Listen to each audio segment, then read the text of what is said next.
The views and opinions expressed on the Nova Society are those of the panelists and guests and do not necessarily reflect the views or opinions of the Phoenix Research Institute or any institution which any panel member is associated.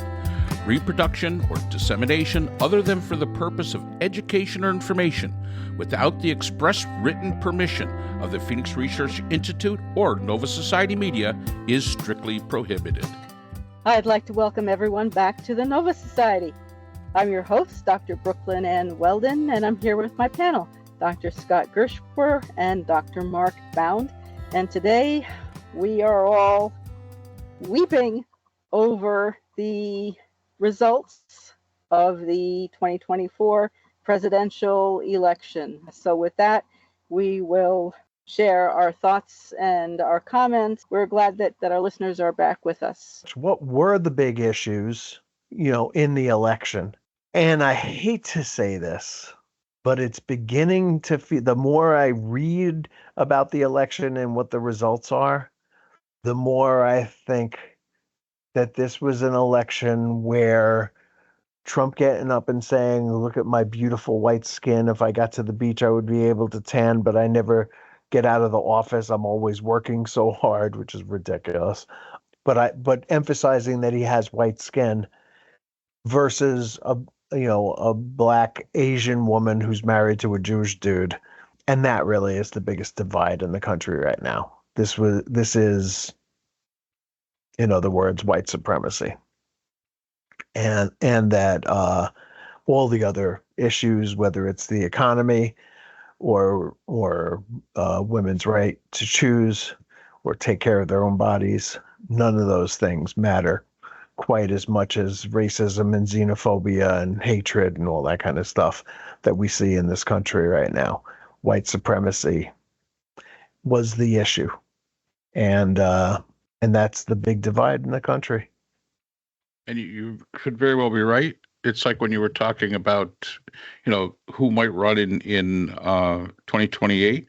Shapiro, I can't see them electing a Jew. Buttigieg, I can't see them electing a gay man. The country obviously was not ready for a woman, let alone a woman of color. So you have to hang your hat on a Gavin Newsom or somebody like that. That's still where we are. And that really does show how backwards the United States is when it comes to being socially progressive. The Germans have had a female chancellor. The British have had a female prime minister. The Italians have a female prime minister. It goes on. Israel had a female prime minister. The United States, for all, we say how Star-Spangled Banner great it is socially repressed as far as being open to the idea that somebody other than an old white guy can run a country or is good for the country. Even if that same old white guy, as I say, a convicted 34-time felon, somebody that was found liable for sexual assault, that's irrelevant. What this tells me, Jack the Ripper, if he was white, could get elected president in the United States before a woman, a Jew, a gay man, and it's amazing that we ever elected a black. That's the one outlier. Yeah, Scott, seems so. To your point, Scott, I was thinking where you said, women are taking care of themselves in these various states, but overall, helping to elect a president who wants to nationalize the Comstock Act and nationalize an abortion ban, which of course is going to override anything that they voted for in their own states. So, I mean, that if a person wants to talk about not thinking at all about the ramifications and the outcomes of voting decisions, that would be a huge error.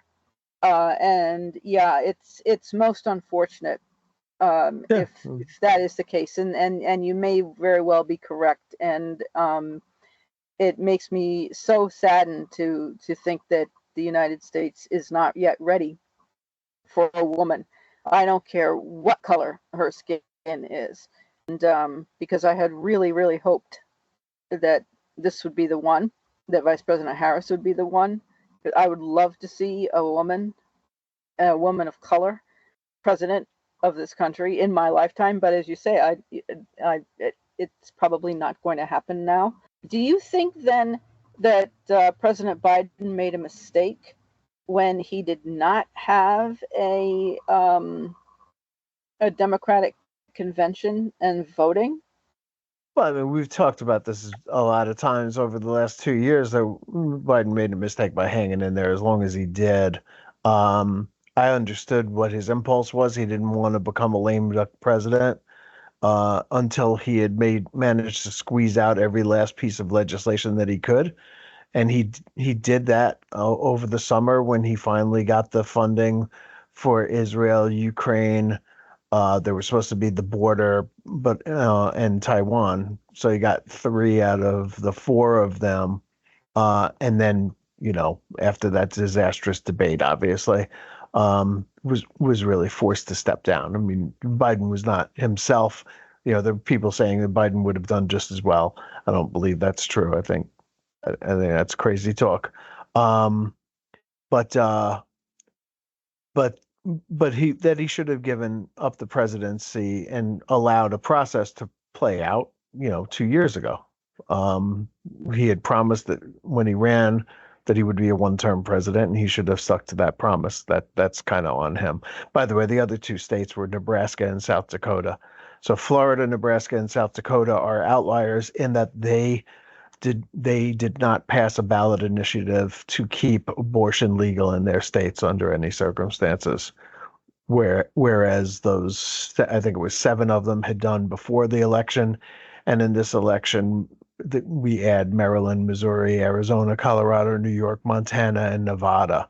But again, it's probably, I think, moot anyway, because I don't believe Trump when he says that he won't have a national abortion ban that's coming. Yeah. And I'll say this to the idea of race and gender and all this. I don't vote. When I vote, I do not vote for somebody because of their skin color or their gender. I vote for the person that is the most qualified to hold the office.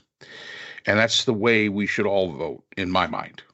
So Kamala Harris was definitely more qualified than Donald Trump and all the baggage that he brings with him. That is a mindset, as Scott says, of the nation.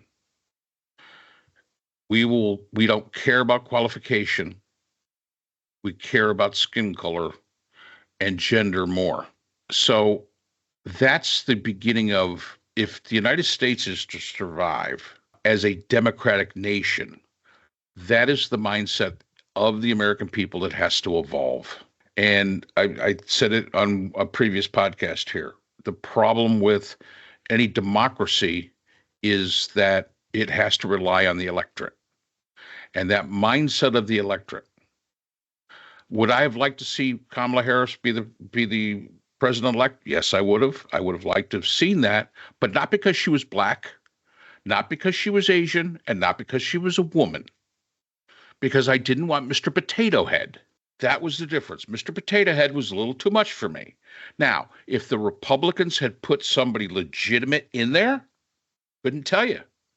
Again, I don't vote on party lines. I'm neither Democrat nor Republican. I'm right down the middle, moderate independent. But the fact is that I vote for who I think is the best candidate that will do the best for the country. And not only for me and my family, here, me and the wife, but also for our children, our grandchildren, and for a lot of our community. A huge portion of our community, people that are friends, that I know that, hey, that policy will help, that will really hurt this person. That's a bad policy. So you don't vote for yourself. And I think that Scott brings out a great point. These women that voted for Trump, but voted for themselves in these states, that's equally as egregious And I think that's exactly what another issue that really, again, when the data starts coming in, I think that's another issue that we need to talk about, of, the ideology of the American voter being all about me. And that's one of the things about a democracy. You have to vote for the betterment of the society that you're in, not just you, because it's just like anything else. If you live in a town and there's a very, very poor section and there's a lot of crime and a lot of drugs and a lot of this, that, and the other going on there, that will spill over to your nice country club gated community in some way or another. You are indirectly impacted by that. And I think that's something that Americans are just absolutely horrid at. I don't honestly think Europeans are really much better at it, but we were supposed to be better at it. And obviously we're not. So that would be that. Well, we've depressed ourselves here pretty well. So it looks like, by the way, Pennsylvania is going to lose. Bob Casey's losing in Pennsylvania. Yeah. Tammy Baldwin looks like she's won. Jackie Rosen lost to Sam Brown. So Republicans have got a big Senate lead. Yeah, I think it's going to end up like 54. Yeah, it looks. Yeah, I don't know about the number there, but Republicans needed to win 4. They've got 5 already, with 2 more coming. Democrats needed to win 9. They got 1. They'll get 3 out of the 9 that they needed. Pretty pathetic. Yeah, country's in tough shape at the moment. But hey, let's say maybe good things will happen. So that's all the time we have for today's episode. The Nova Society is a production of the Phoenix Research Institute. We'd like to thank our sponsor for this episode, the Journal of Interdisciplinary Conflict Science. The JCIS is an open journal for upcoming scholars. The JCIS is currently accepting article submissions on an ongoing basis. The JCIS is a publication of Nova Works, a scholarly depository at Nova Southeastern University. A link to the journal is in our description. We'd also like to thank our podcast partners, Buzzsprout, who hosts the Nova Society, Audacity, who is our editing partner, and Podkite, who does all of our analytics. We'd also like to thank iHeart Radio, where people get their music and podcasts, Apple iTunes, the largest source for music and podcasts on the internet, Spotify, the most popular source for the Nova Society. The Nova Society is available on all these and other quality platforms mentioned in our description. We'd also like to thank our listeners. Without you, the Nova Society would not be possible. If you have a comment, a question, or would like to be a guest on the Nova Society, we can be reached at nova.society.podcast@gmail.com. Always remember, the power of society is knowledge. So for Dr. Scott Gershwer, Dr. Brooklyn Ann Weldon, Dr. Priscilla Hobbs, and all of us here at the Nova Society, I'm Dr. Mark Bound. Be well, and we hope to see you again next time.